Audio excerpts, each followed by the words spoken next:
So, I wasn't actually sure I was going to review or talk about this because Yu Yu Hakusho, the anime, holds a special place in my heart. It is the best anime ever made, which I know I can't objectively say, even though it is. Just like I can't objectively say that it's a trendsetter, that its tournament arc set the standard, and to this day holds the rank as the best tournament arc in all of fiction, that it has four bona fide main characters who go through such development and character arcs that each of them could stand alone as a main character in their own solo animes. That even by today's standards, it still holds up with having some of the best animated action scenes you'll see. And that through 112 episodes with no filler, we go on an emotional roller coaster ride that explores deep themes and introduces us to some of the greatest villains who actually make us think about whether or not what they're doing is all that wrong. I can't say any of that is objectively true, even though it is. But we're not here to talk about the anime or manga. We're here to talk about the live action adaptation on Netflix. We're going to talk about this adaptation that's based on the anime that I can't say is the greatest anime ever, even though it is.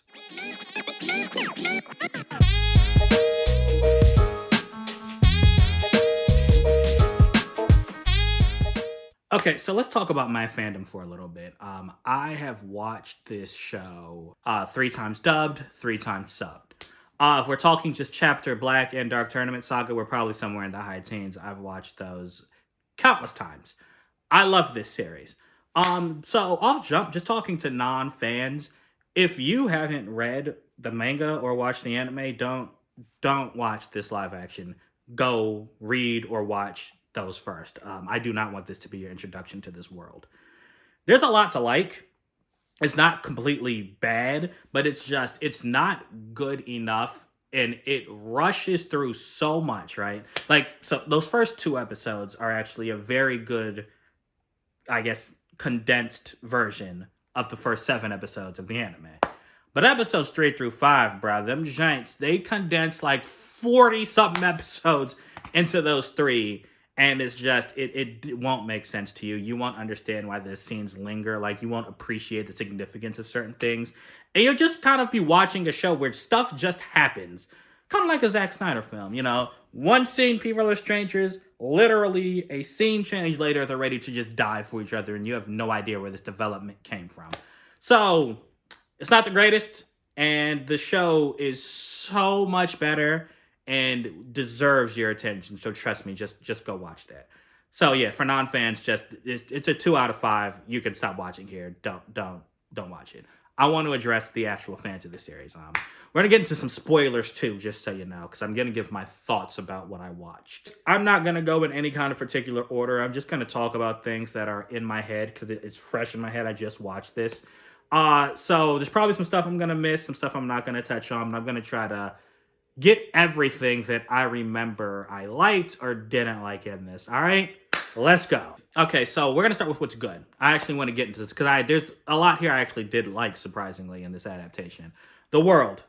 It looked like it was picked straight out of the anime, like early 1990s.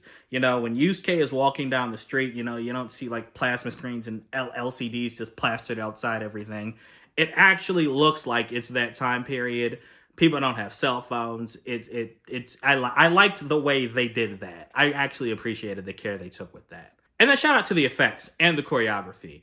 Those honestly are like probably the best part of this show.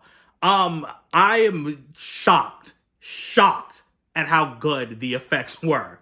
Not even just like all the superpower effects, just like stuff that like is practical. Like when Yusuke gets hit, the thing that starts to show when Yusuke gets hit by the truck, yo. I was watching it with my boy. He's probably one of the most callous people you'll ever meet. Me and him both jumped back screaming. Yusuke gets hit by this thing, and it's not like the anime where it's just doo-doo and his body rolls over. No. It looks like he gets run completely over by this 18-wheeler, and his body is left a bloody mess. It was graphic is just it's not a strong enough word. And then also just the CGI. Like Yusuke's spirit gun, the spirit sword, the dragon of the darkness flame, all of them look great. And it's like a combination of CGI and practical effects. So like when people transform, when Tagoro goes 100% and he gets his muscles, or when what was his name? Goki, the very first monster Yusuke fights on his first mission, when he transforms, it doesn't look bad, even though what you can tell it's CGI, but it doesn't look horrible or low budget. So shout out to them for that. But I really gotta give y'all seriously the spirit gun. Every time I saw it, I was blown away more than Yusuke was blowing those people away by how good it looked. I mean, in the trailers and in all the promos, I thought it just looked cheesy because it's like, how are you gonna make the gun look like, you can't make it look like it's animated, but they found a way. When he pulls that thing out and it starts swirling, it's great. Going back to the world a little bit, something else I really liked, the spirit world in this. I like the way they portrayed it. So, it's not like in the source material where you die and you go somewhere else, right? And this one, it's like it exists on the same plane as us, or in the same place as us, just on a higher plane rather. So like when Botan takes him there, she doesn't like get on their broom and they go somewhere else. She literally just like opens his eyes, and then the world around them transports to the spirit world. I just thought that was really cool. And it also explains like Kuwabara can, he can peer on this higher plane, and that's how he can see things like Botan. Also, the characters, y'all. Like, the casting in this was very good. The guy that got to play Yusuke, I don't think you could have done any better. The way his mannerisms, the way he talks, the way he looks, the way he scowls, the way he fights, everything about him just screams Yusuke Urameshi. I thought it was great. And speaking of the fights, the choreographer deserves a raise. Yusuke does not fight like he did in the show. Like the dude, like when he drop kicks and when he punches, like he throws his body on the line. And it actually looks like these people are throwing hands. Like, it actually looks like when Yusuke punches someone or he gets scratched, it looks like these people are actually taking them lumps for the sake of the camera. Like, it's so real that it's actually commendable how good it is. And I know I'm kind of rushing through this because I want to get on what's on my mind that really, I think, took away from this whole experience.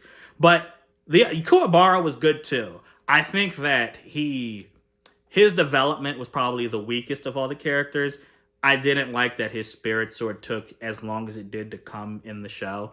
And I don't like the fights he had just weren't as good. But the actual actor who played him, like Kuwabara is the one in the group. He's the one who's always like, I don't care about me. I'm only doing this for them. He's always doing everything for his friends. And the actor who played him was spectacular. Like, you could see the sadness in his face when his friends are hurt and he's not able to protect them. I thought that was cool. Hiei and Kurama, I think they were just so-so. And yeah, I think the rest of them were so-so. So really the stars were Yusuke and Kuwabara. So yeah, I think that's really all I'm going to touch on that was great with it. Oh, and I'm sorry, like I mentioned, the first 2 episodes, man, so good. The first episode took, the whole his revival arc and condensed it to that, and it was great. It had the action, it had the emotional, like the emotion, and it just pulled you in. And you're like, yo, like if you're a non-fan and you watch this, you're like, yo, this is actually really good. And then the second episode, which deals, with the theft of the 3 artifacts, that was actually a great recap of episode 6 and 7 when he faces Goki and then ultimately faces Kurama. But then after that is where it falls off the rails, and that's kind of where I really want to go. But yeah, before that, just one thing I have to mention I don't like before I forget, Kurama's wig. It's the worst it's the worst thing in this show. Seriously, I don't know, like, did the effects department run out of money there? He's the only one who looks bad. Seriously. All the other actors, like Botan's actor kind of annoyed me. Koenma's actor, I mean, he was fine. He didn't do anything. And all the villains were just, whatever. But Kurama, actually, every time he was on screen, I wanted to smack him because he just looked so bad. So that's definitely a detriment to this series, I gotta say. But yeah, the biggest sin of this show, which I kind of touched on earlier, it goes through so much too fast. And all the moments are there, but it's funny because as a non-fan, I'm saying don't watch it because you won't appreciate it. But then as a fan, you're going to watch it and you're going to be upset because it's not earned. Perfect example.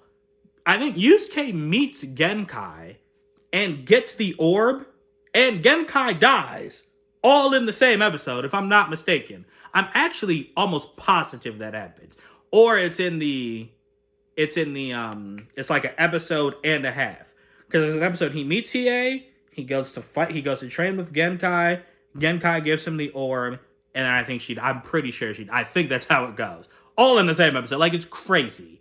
They go through the Dark Tournament arc in 3 episodes, and it's not really the Dark Tournament arc because he only fights Team Toguro.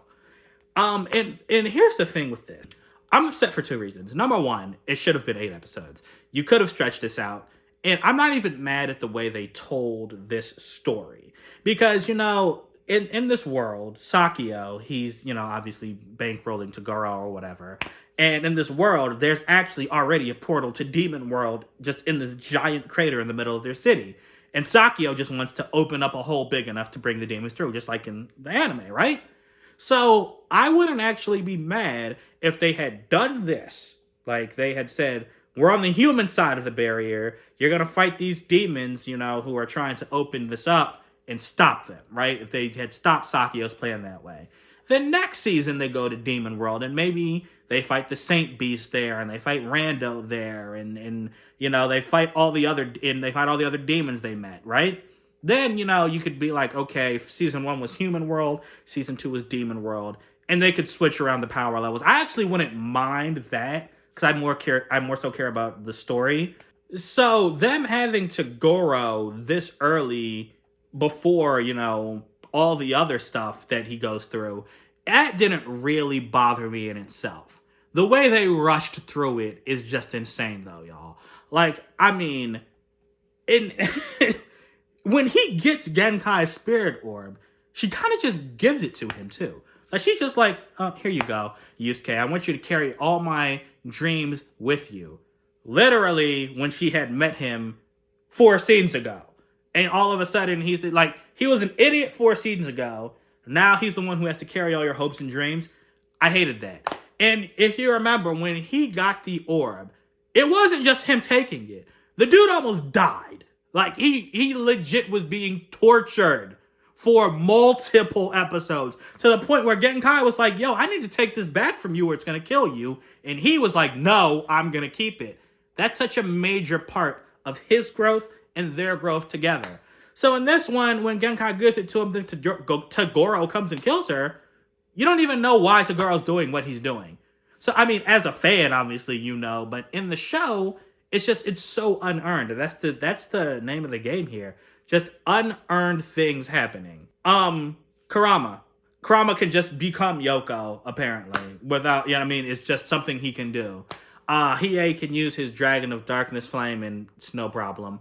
Team Toguro, the dudes that every other demon on this side of the barrier, feared. Yeah, they were just there for an episode and, we took care of them scene by scene by scene. Now, the fight sequences themselves, I have to say, were actually good. Which is, again, it adds the frustration. Because they took such care in doing certain things, but they didn't care about the narrative itself. It's kind of like they storyboarded stuff and were like, we need to have this scene for the fans. Which, I mean, I personally know a lot of people who watch the anime who are like, yo, the live action adaptation was great. Did you see how they did such and such and such and such? But then when I talk to them and I'm like, yeah, they took that moment and made it great, but what about the story behind it? Then they're all like, oh yeah, the story was trash. So it's like, maybe it's, I don't know. I'm a narrative person, so I really care about that part. And yeah, man, again, just to reiterate, like, The effects, the CGI, it was all good. The fight with Toguro himself, when the four of them fought him together, I thought that was cool. I thought it was cool. The four of them came together to fight the big bad villain. It's just it's condensed too much, y'all. That's the name of the game. I don't want to keep harping on that. It has the moments that you want to see. The spirit guns, the spirit sword coming out of the stick, Rose Whiplash, Hiei Speed. All of it is great. When Bowie comes out of his armor, when Karasu gets his mask, when Yoko comes out and the planets, it has all the moments that you want to see from the Dark Tournament arc and the first, I guess, 7 episodes of the of the anime. Now I know they're gonna get a second season. At least I'm pretty sure they're getting a second season. I don't know what they're gonna do. They better not do Sensui. They better not. If they go straight to Chapter Black from here, I'm not gonna be happy. So I don't know what they plan to do, but yeah, I don't know. I think I'm being very harsh on this. Like I said, this is my favorite anime ever. But even trying to look at it objectively, if you had more episodes, this could have been so much better. But yeah, man, that's my word vomit. I was all over the place. I apologize for that. But hey, Yu Yu Hakusho, what did you think? Is there something you hated that I missed? Is there something you loved that I missed? Let me know right down there in the comments. And until next time, guys, I'm out.